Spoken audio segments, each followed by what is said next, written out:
নমস্কার বন্ধুরা, সীমা রান্নাঘর। আমি আজকে রান্না করব বেগুনের ঝাল।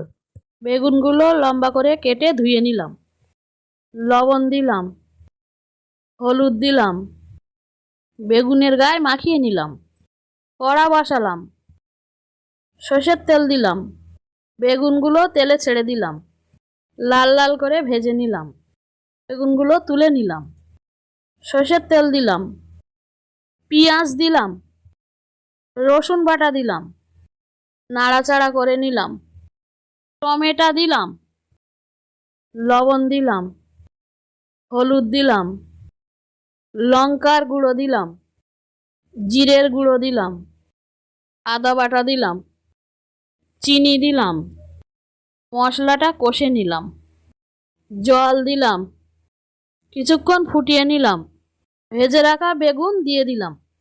কিছুক্ষণ পরে বেগুনের ঝালটা নামিয়ে নিলাম। বেগুনের ঝালটা ভালো লাগলে লাইক, সাবস্ক্রাইব, কমেন্ট, শেয়ার করুন। ফ্যান্টাস্টিক।